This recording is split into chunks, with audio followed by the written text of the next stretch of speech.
1 jam lebih dekat kali ini berbeda dengan biasanya karena saya berada di selasar Gedung Pancasila Kementerian Luar Negeri. Dan tamu kita kali ini adalah seorang yang disebut sebagai perempuan mungil bernyali besar, yaitu Ibu Menteri Luar Negeri Retno Marsudi. Ibu Menteri Luar Negeri, apa kabar? Apa kabar Mbak Indi? Ini jadi saya dan teman-teman datang ke kantor Ibu nih, ya. Di Gedung Pancasila, gedung yang sangat bersejarah bagi bagi Indonesia ya.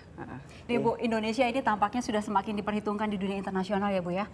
Sampai Arab Saudi saja merasa harus memasukkan nama Indonesia di koalisi anti teroris ya Bu ya.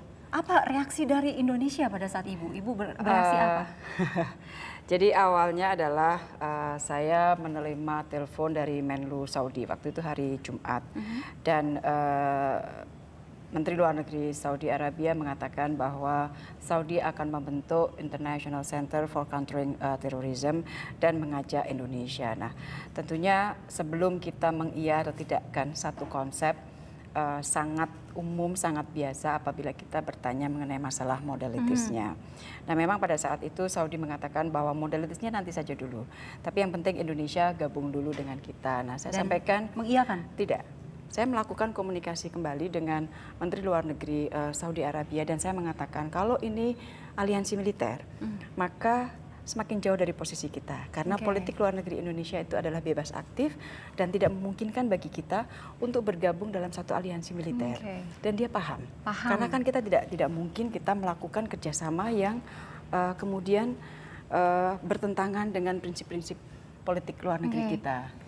Oke, jadi sekarang dalam posisi masih menunggu apa yang mereka tawarkan, isinya seperti apa, koalisinya dan lain-lain. Ya, tapi kalau sekali lagi kalau bentuknya adalah aliansi militer, maka nggak bisa. Baik, Ibu Retno, karena ini 1 jam lebih dekat bersama Ibu, maka kita akan perlihatkan profil.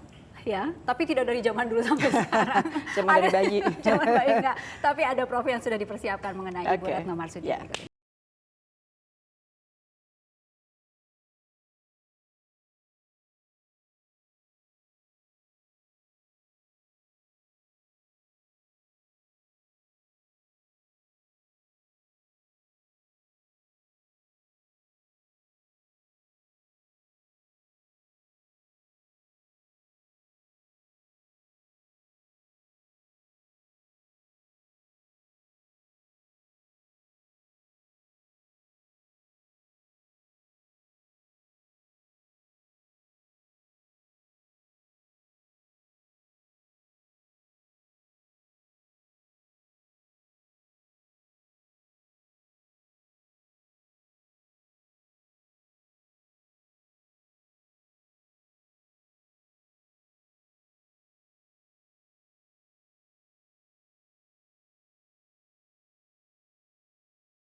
Karena itulah rujukan yang tidak mungkin salah. Jadi ketika ada negara lain yang melakukan uji coba nuklir misalnya, itu juga bersandar pada hati. Misalnya dalam hal ini Korea begitu Bu. Kan ada semacam reaksi juga dari tanah air Korea Utara, ada uji coba nuklir di sana. Memang intinya kita keberatan dengan hal itu. Ya tentunya begini, kalau mengenai masalah uji coba nuklir, pada saat dilakukan uji coba nuklir itu kembali, kita pada saat itu juga lah kita menyampaikan bahwa kita sangat concern dengan uji coba tersebut, karena uji coba tersebut akan dapat mengganggu perdamaian dan stabilitas di kawasan. Dan kita juga meminta kepada Korea Utara untuk mematuhi semua resolusi PBB yang terkait dengan Korea Utara. Ini karena kan dalam melakukan politik luar negeri kita memiliki prinsip-prinsip yang memang harus kita suarakan dari waktu ke waktu. Politik luar negeri kita bebas aktif, dan dengan bebas aktif itu akan mudah bagi kita untuk menjalankan, dalam artian menyuarakan posisi kita sesuai dengan kepentingan kita. Walaupun kemudian dari Korea Utaranya merasa Indonesia tidak mendukung ke arah sana, itu tidak masalah. Yang penting memang posisinya adalah seperti ini Indonesia. Ya, saya kira kalau kita bicara mengenai masalah uji coba, saya kira semua negara paham bahwa kegiatan semacam ini membahayakan perdamaian dan stabilitas di kawasan. Tapi jangan lupa bahwa Indonesia adalah teman baik Korea Utara. Kita melakukan hubungan yang baik, komunikasi kita baik, dan hubungan bilateral antara kita dengan Korea Utara juga dari hari ke hari semakin meningkat. Oleh karena itu sebagai teman, Indonesia merupakan salah satu teman dekat Korea Utara juga, sehingga kita juga berbicara dengan enak, Korea Utara juga berbicara nyaman dengan kita, dan kita menyampaikan prinsip-prinsip tadi. Nah, Ibu, salah satu hal yang ingin kita ketahui juga adalah mengenai langkah konkret Indonesia dalam menjaga perdamaian di Asia Pasifik. Di Asia Pasifik? Iya. Sebelah mana? Ya, di kawasan, di regional. Ya, di kawasan mungkin yang paling sering dibahas orang adalah mengenai, dan orang banyak mengkhawatirkan, adalah situasi keamanan di Laut Tiongkok Selatan.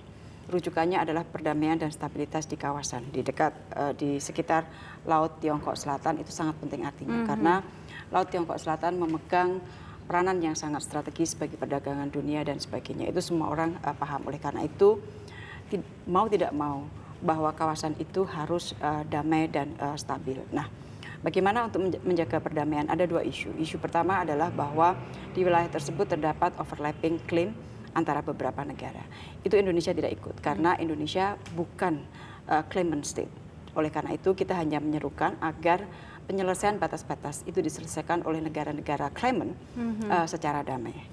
Tetapi yang lebih kita tekankan, karena kita bukan claimant, tetapi kita juga memiliki tanggung jawab untuk menjaga perdamaian dan keamanan di kawasan. Oleh karena itu, dalam konteks ASEAN Tiongkok, kita memiliki forum ASEAN Tiongkok. Disitulah Indonesia terus mendorong agar Code of Conduct itu dapat segera diselesaikan. Jadi kira-kira Indonesia perannya seperti itulah, aktif untuk mendorong Code of Conduct, untuk kita selalu menyerukan agar hukum internasional dihormati, dan kita adalah bukan claimant state. Natuna, Kepulauan Natuna adalah milik kita, semuanya sudah jelas, jadi kita tinggal memainkan peran untuk menjaga perdamaian dan stabilitas di kawasan. Dan Indonesia memang masih menjadi perhitungan, Bu. Sangat, saya kira. Sangat, karena kalau kita bicara mengenai masalah Asia Tenggara, kita bicara mengenai ASEAN misalnya, kita adalah negara yang paling besar, ekonomi yang paling besar di Asia Tenggara. Kita juga negara anggota G20, kita adalah negara Muslim yang terbesar di dunia. Jadi semua aset itu sudah ada, tinggal bagaimana kita menggunakan semua aset ini untuk profiling up posisi Indonesia, atau bagaimana kita meningkatkan wajah Indonesia di luar negeri. Tetapi jangan lupa bahwa pada saat profil kita naik, ada kewajiban kita juga untuk memberikan kontribusi kepada dunia. Kepergian beliau dan istri merupakan kehilangan yang besar. Bu, ini mengenai kita mendengar bahwa ada Menteri Luar Negeri Rusia ya teleponan sama Ibu. Itu mengenai apa, Bu? Dan apa yang keperluannya Rusia menelpon Menlu Indonesia? Jadi kita di dalam era yang sudah sangat modern, canggih, komunikasi kita antar Menteri Luar Negeri juga sering dilakukan dengan telepon, dengan SMS, dan sebagainya. Jadi kita memiliki hubungan langsung. Dan yang paling terakhir yang terkait dengan Rusia adalah kaitannya adalah dengan masalah hubungan Saudi Arabia dan Iran. Jadi kita berdiskusi bagaimana posisi kita, bagaimana kita mencoba untuk membantu agar tensi di wilayah di kawasan Timur Tengah juga tidak Semakin meningkat, panas. tidak semakin panas dan sebagainya. Dan ini merupakan sesuatu yang biasa kita lakukan di antara para menteri luar negeri untuk saling bertelepon ria apabila ada satu isu yang memerlukan konsultasi. Jawaban dari Indonesia diberikan kepada Menteri Rusia pada saat itu apa, Bu? Intinya jadi gini, Menteri Rusia bukan menteri satu-satunya yang melakukan komunikasi dengan saya terkait dengan hubungan antara Arab Saudi dan Iran. Saya tentunya yang pertama kali saya hubungi adalah Menteri Luar Negeri Saudi, Menteri Luar Negeri Iran. Disitulah Indonesia menyampaikan beberapa saran, menyampaikan harapan. Jadi misalnya dengan Saudi Arabia dan Iran saya sampaikan bahwa Saudi dan Iran adalah sahabat dekat Indonesia. Kita ingin melihat kawasan Timur Tengah ini sebagai kawasan yang damai dan stabil.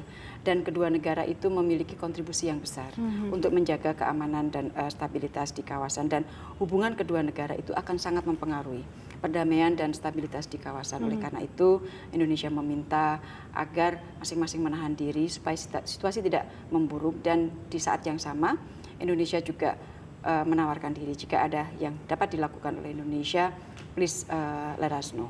Jadi itulah yang kemudian diapresiasi sekali oleh Saudi dan Iran, dan kemudian beberapa menteri luar negeri menelpon saya menelpon menteri luar negeri lain. Jadi dalam waktu 4 hari ini cukup banyak sekali komunikasi yang harus saya lakukan dengan menteri luar negeri negara lain. Pada saat Ibu telepon ke menteri luar negeri di Iran dan Saudi Arabia menyampaikan apa yang Ibu harapkan, Indonesia harapkan agar Timur Tengah damai begitu. Mereka menjawabnya apa, Bu? Menanggapinya? Satu, mereka mengapresiasi. Kemudian mereka menyampaikan posisi-posisinya. Memang pada saat ini harus diakui bahwa posisi mereka masih sangat berbeda dalam melihat situasinya. Situasi bahwa hubungan mereka memburuk akhir-akhir ini dan sebagainya.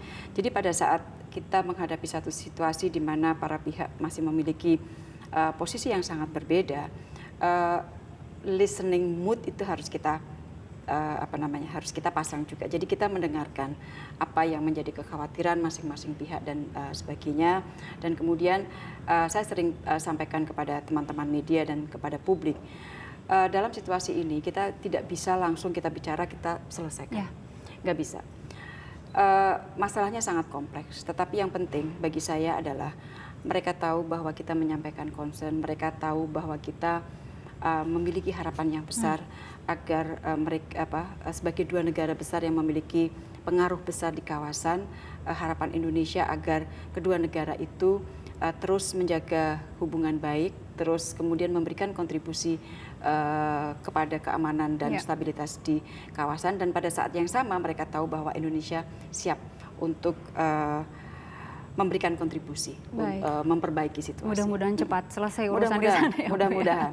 Karena saya terus melakukan komunikasi tidak hanya kepada Saudi Arabia dan Iran, tetapi juga dengan negara lainnya. Jadi kalau ada urusan dengan Islam sebagai negara yang memiliki masyarakat Muslim cukup banyak, terbanyak, Bu, ini jadi perhitungan ya, Bu ya? Ya, tentunya ya, karena Indonesia seperti yang saya sampaikan tadi, sebagai negara dengan penduduk Muslim yang terbesar di dunia, dan di saat yang sama Indonesia kemanapun kita membawa message mengenai nilai Islam yang rahmatan lil alamin. Di saat yang sama kemanapun kita pergi, kita juga bawakan nilai toleransi kita, kemajemukan kita dan sebagainya. Oleh karena itu, jika terjadi masalah-masalah yang seperti ini, saya kira Indonesia akan menjadi salah satu negara yang pertama kali dihubungi dan dimintakan pendapat-pendapatnya. Ada VT lagi yang ingin kita perlihatkan.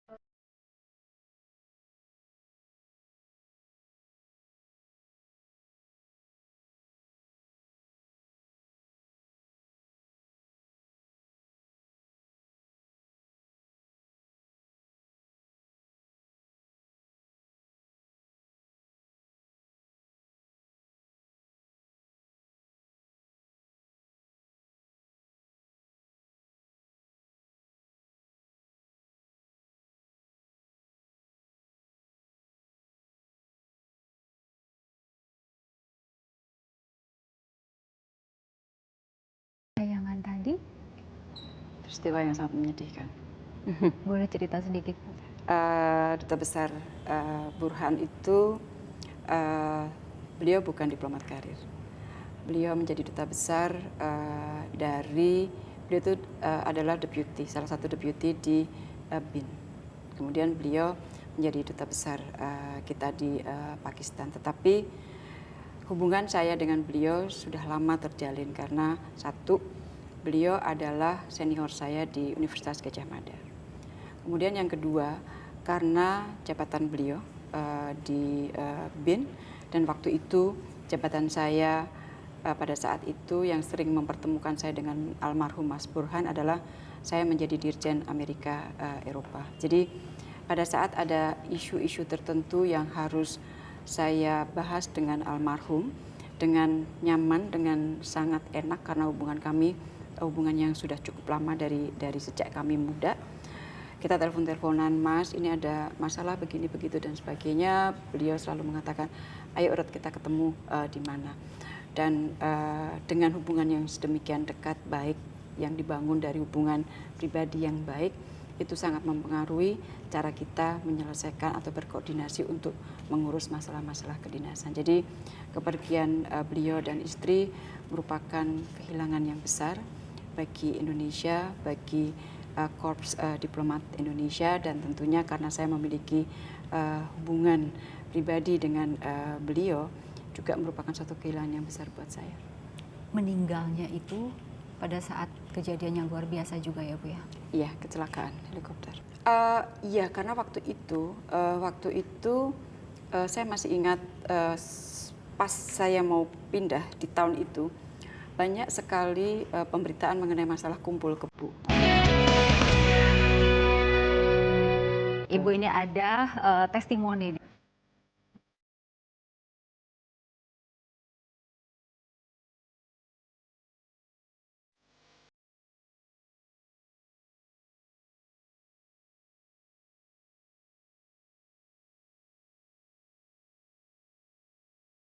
Seingat saya, anaknya kecil, menik-menik, rambutnya pendek, pintar, mudah bergaul sama temennya, daya juangnya juga tinggi.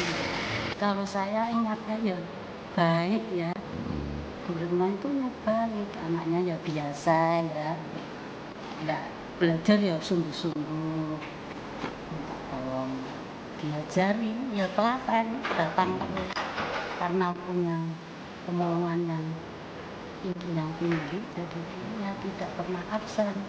Ya saya ngajari anak seperti itu sudah apa.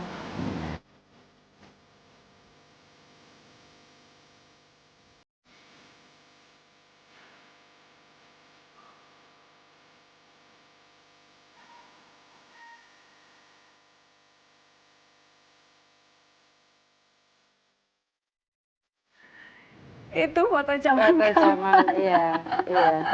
SMA ya, SMA ya. Siapa tadi Bu yang memberikan testimoni? Mantan guru-guru.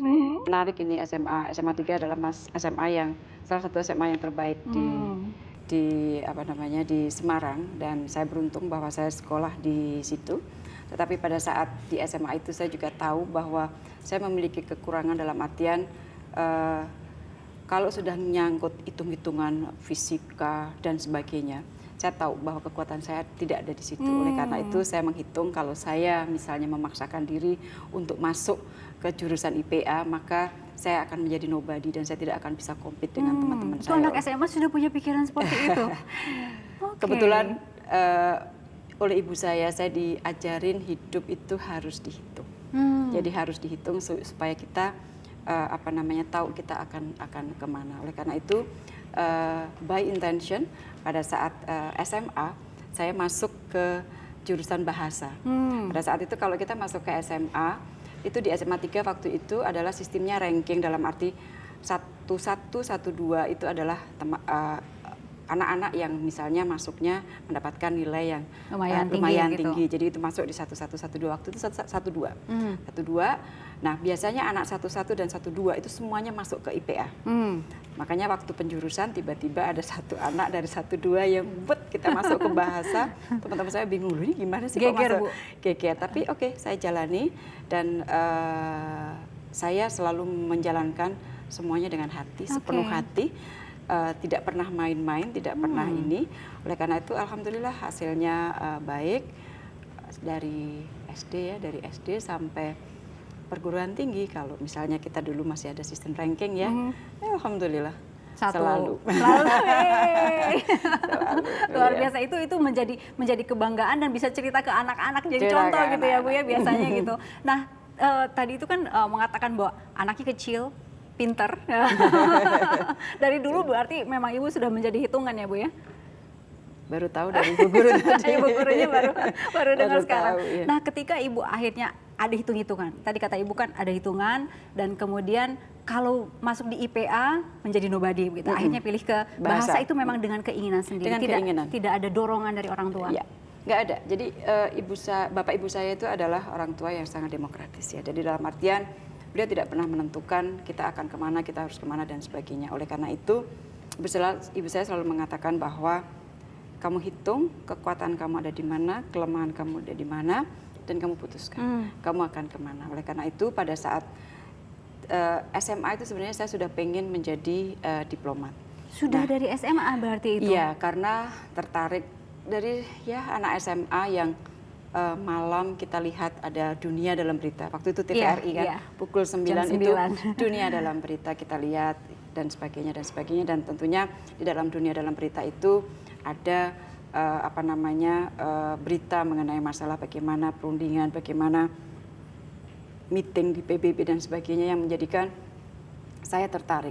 Oleh karena itu tujuan saya adalah masuk di jurusan hubungan internasional. Oleh karena itu di Undip nggak ada. Oleh karena itu saya sudah menghitung, oke, yang terdekat dengan Semarang adalah Jogja. Dan saya ingin masuk ke Universitas Gadjah Mada.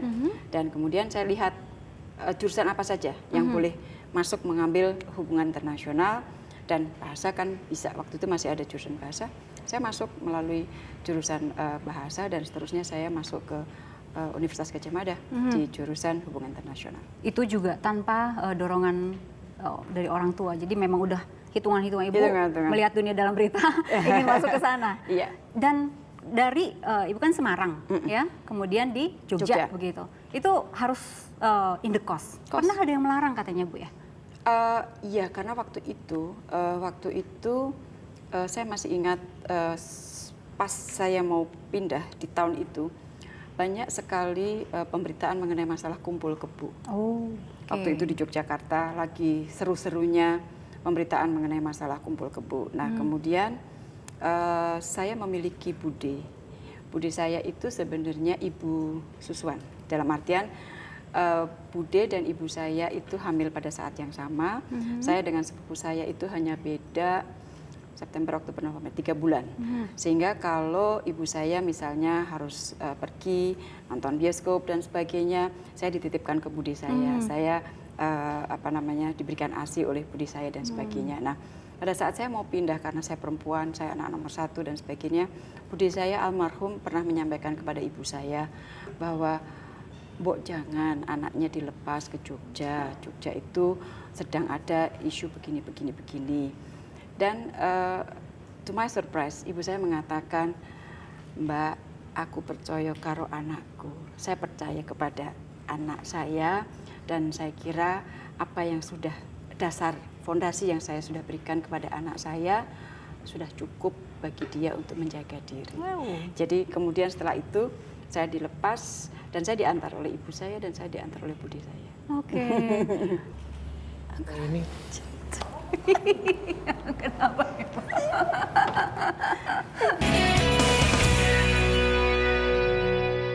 Baik, Ibu, kita sedikit lagi mundur lagi ke masa-masa ketika kuliah. Tadi Ibu sedikit mengatakan naik gunung. Itu dari SMA atau dari kuliah sukanya? Dari kuliah. SMA saya pramuka, saya banyak. Begitu kuliah, dulu Sabtu masih kuliah, kita masih kuliah hari Sabtu. Biasanya, karena kebetulan teman-teman saya adalah teman-teman, kita bilang anak-anak gunung kan. Jadi setiap Sabtu begitu selesai kuliah, kita biasanya terus waktu itu ke Kaliurang. Naik sepeda motor ke Kaliurang, tinggal sepeda motornya. Kadang-kadang saya yang ini, kadang-kadang saya gonceng dan sebagainya, tergantung. Biasanya kita ngitung orangnya berapa, sepeda motornya berapa, goncengan dan sebagainya. taruh sepeda motor di Kaliurang, terus kita naik sampai di tempatnya Mbah Marijan almarhum. Itu sudah jalan jauh banget, sudah jalan. Kalau sekarang kan ke tempatnya almarhum Mbah Marijan di Kenarejo itu kan kita bisa naik mobil, jadi sehingga kita tinggal naik. Tapi waktu dulu kan belum ada jalan sampai ke Kinarejo, sehingga kalau dari Kinarejo itu kita harus dari Kaliurang dan kita jalan itu jalannya itu sudah lumayan 2 jam juga gitu. Jadi bayangin aja setiap Sabtu saya bersama dengan teman-teman saya itu ada di gunung. Naik gunungnya sama yang ini bukan, Bu? Ini Kenapa itu?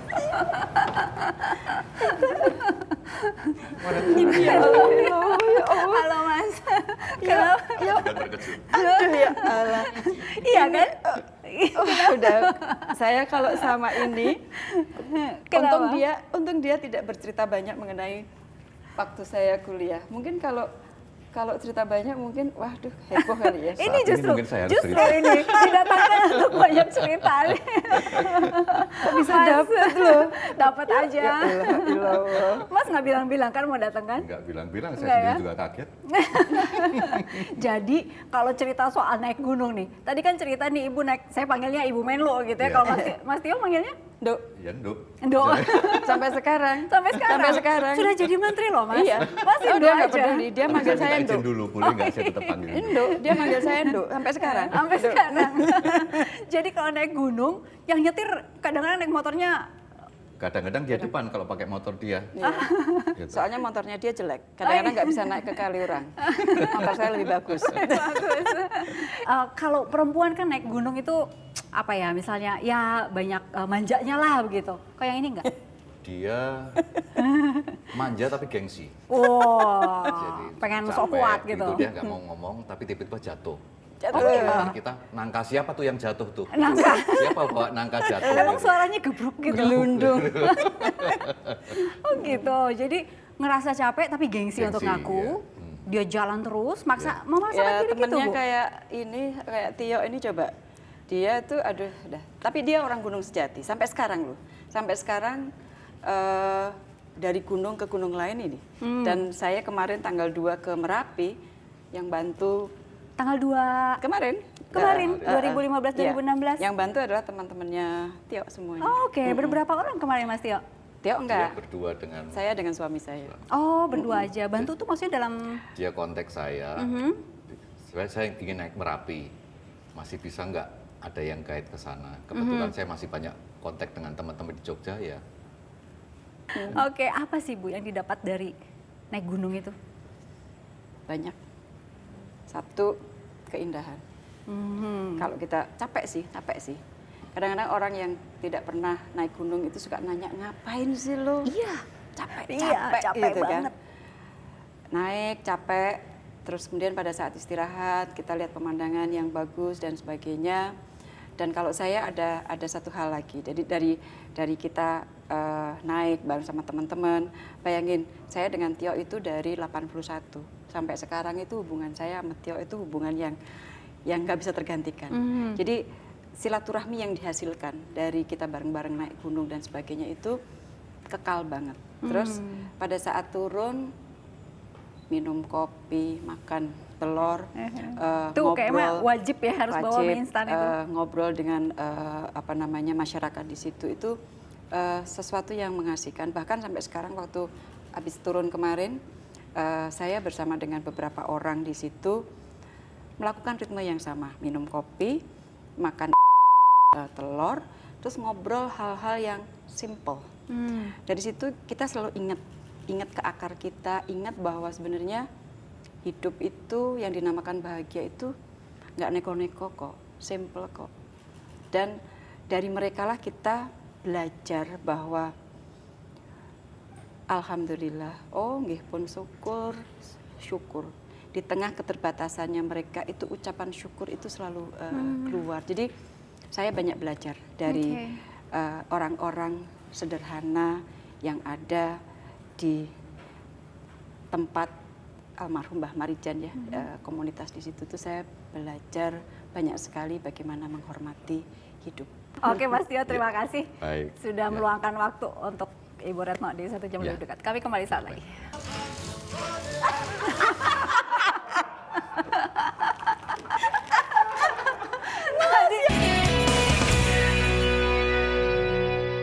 Ibu, kalau mengenal sosok di 1 jam lebih dekat ini kita harus tahu. Tadi hobi Ibu sudah ada ya sedikit mengenai naik gunung. Nah, ada lagi nih Bu yang ingin kami perdengarkan.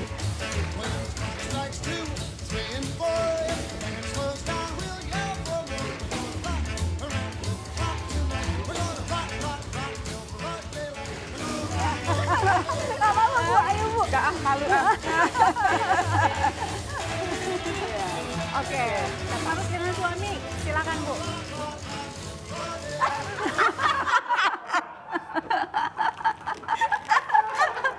tadi, tadi.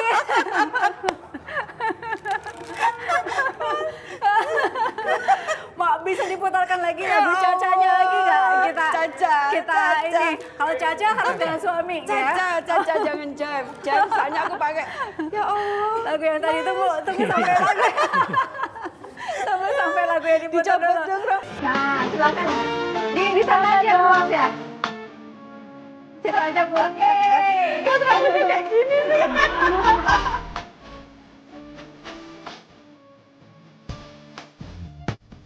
When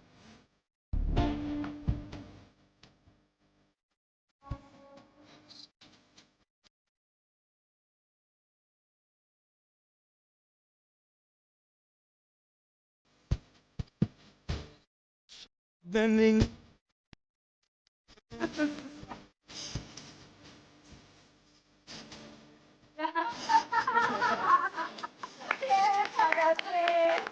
Ya Allah.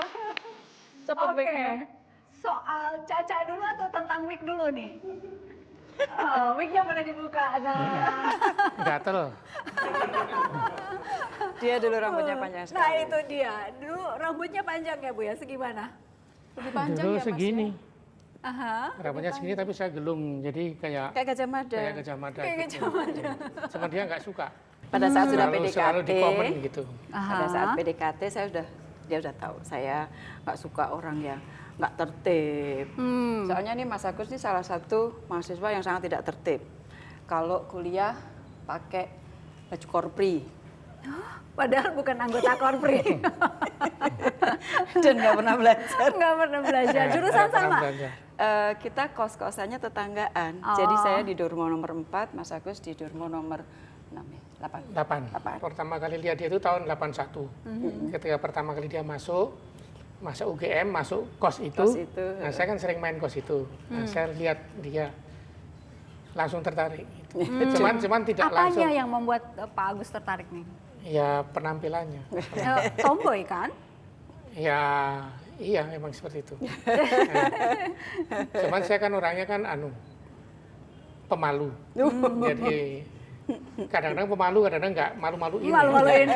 Lebih banyak malu-maluin. Jadi lama ininya, proses sampai. Prosesnya lama. Prosesnya Oh lama. gitu. Prosesnya Kalau lama. dibilang lama tuh setahun, 2 tahun, 3 tahun? Sampai 2 tahun ya. Oh 2 tahun. Itu masa PDKT yang bikin sabar Oh iya, banget. PDKT-nya macam-macam. Dari pertama saya kan untuk mengambil hati itu kan pernah saya belikan ini kesemek. Apel kemayu. Nah kesemek. Mhm. Nah, tapi tak pikir kan terus dipuji gitu ya. Ternyata dia bilang saya nggak suka itu. Gitu. Terus yang kedua ini nyoba lagi beliin ini bolang-baling di Sekaten. Bolang-baling itu? Bolang-baling itu kayak donat yang panjang gitu. Oh. Nah Kemudian? itu suka itu. Oke. Ya itu terus Di situ lama-lama. berhasil berarti. Ya, karena saya PDKT-nya agak nekat juga. Jadi pertama malu-malu tapi lama-lama nekat gitu. Dia kan kalau malam minggu kan belajar di perpustakaan. Malam minggu. Malam minggu. Kalau nggak naik gunung saya ke Nah, perpustakaan. perpustakaan. Wow. Nah itu saya ikut-ikut ke perpustakaan. Tapi nggak belajar. Tapi nggak belajar, cuma duduk aja deketnya dia aja gitu. Jadi malah bikin sebel. Jadi saya belajar terus ada orang di sebelah duduk ngeliatin aja. Ya saya belajar tapi aja. udah kenal. Ya Udah kenal kan kenal, kan tetangga tetangga. toh. Oh, Tapi iya, kan iya, saya nggak suka dulunya. Pertamanya karena gondrongnya itu kan. Tapi heran gitu saya belajar ya bukannya duduk terus coba belajar gitu ya, enggak, ya duduk-duduk aja. Duduk. Duduk aja. Udah seneng malam minggu duduk barengan gitu, ngobrol. Terus akhirnya mau gimana tuh? Potong rambut dulu. Potong rambut terus pakai baju dulu, apa beli hem. Beli hem. Jadi saya dulu kuliah itu Mas Agus nggak nggak pernah punya hem. pakai baju. Oke. Jadi saya cuma pakai kaos oblong yang merek Swan itu. Ada mereknya yang disebut sama di jeans, sini. sama blue Merek jeans. tit. Iya, Sama blue jeans. jeans. Oke. Nah, karena jatuh cinta ya, terus diminta ini ya ganti baju, akhirnya beli baju. Yang Beli pertama baju. pakai baju ya setelah kenal itu. Baju kotak-kotak, saya masih ingat baju kotak-kotak hijau, dan baju itu sampai sekarang Masih saya ada. simpan. Masih bajunya. ada. Karena itulah perubahan di Wow. situ. Cuman saya nggak cukup, cuma dia yang pakai. Sampai sekarang saya pakai. Oke. Karena itu disitulah pertama kali seorang Agus Marsudi beli baju hem kotak-kotak karena seorang Retno. Wow. Jadi itu sampai sekarang saya masih pakai. Saya merinding, tapi tadi Pak Agus bawa ini nih, ada sedap malam dan daun pandan. Ini urusannya sama Ibu Retno apa nih, Bu? Saya di tempat kerja selalu ada irisan daun pandan dan bunga sedap malam. Untuk? Pacifying, supaya suasananya nyaman. Saya orang yang sangat Jawa ya. Jadi biasanya dengan gending Jawa sebagai background music, terus kemudian dengan bunga sedap malam dan irisan pandan, itu menjadikan suasana kerja nyaman, apa ya, pacifying. Jadi ketika stres luar biasa, dengar itu udah agak relief sedikit gitu. Iya. Oke, ada VT lagi yang ingin kita perlihatkan ke Ibu.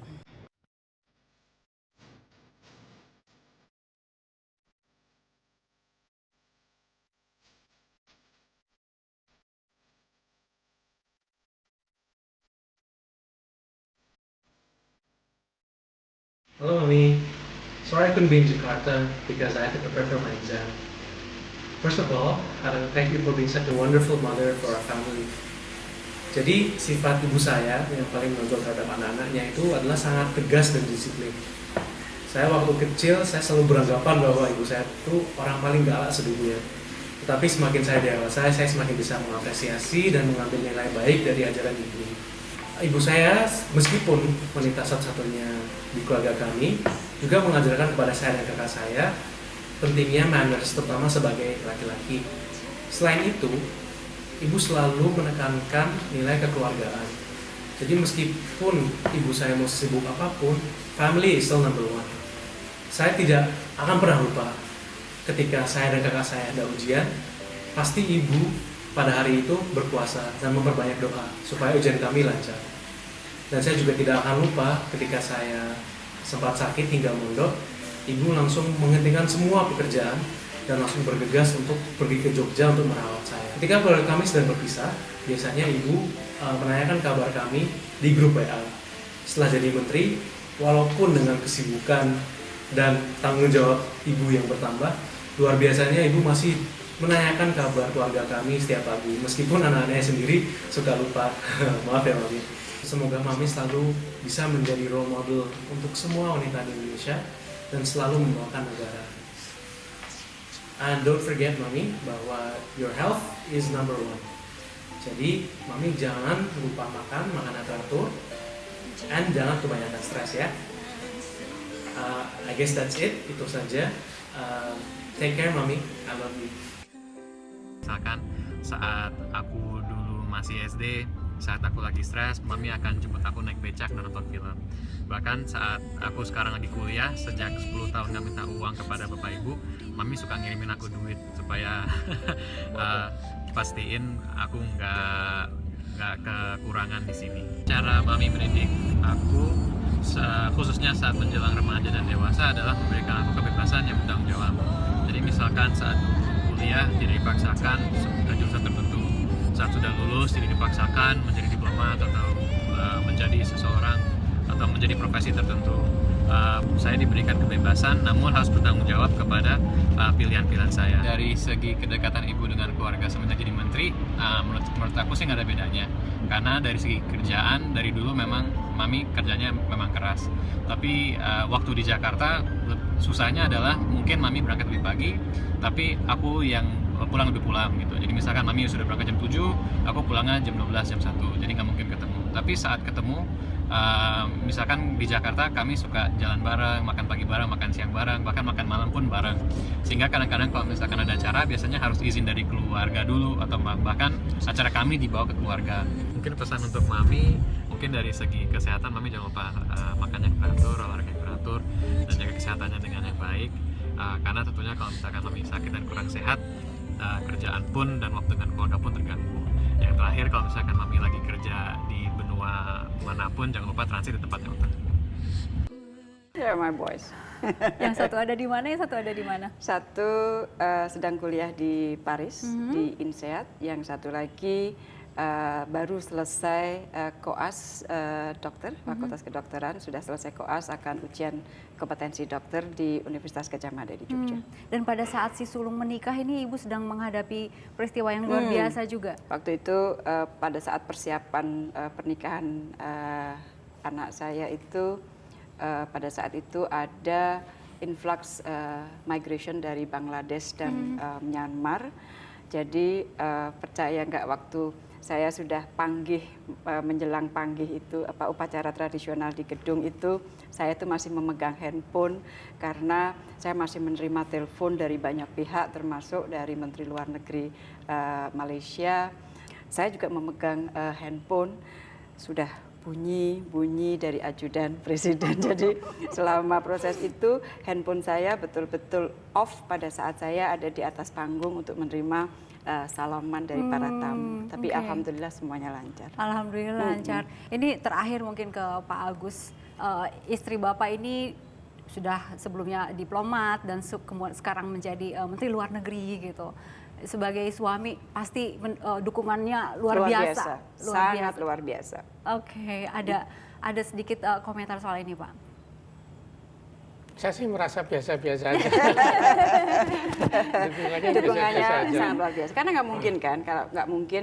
Saya selalu bilang sama teman-teman saya bahwa saya dikaruniai suami kayak malaikat, yang bisa memberikan trust kepada istrinya, yang selalu diingatkan oleh Mas Agus dan anak-anak itu, apakah sudah makan, jaga kesehatan, nggak boleh sakit, itu saja. Tadi pesan dari anak-anak juga itu, jaga karena kesehatan. mereka suka khawatir makan saya nggak ini, saya capek, kesehatan yang selalu dikhawatirkan anak-anak dan suami saya. Baik. Terutama jangan stres. Jangan stres.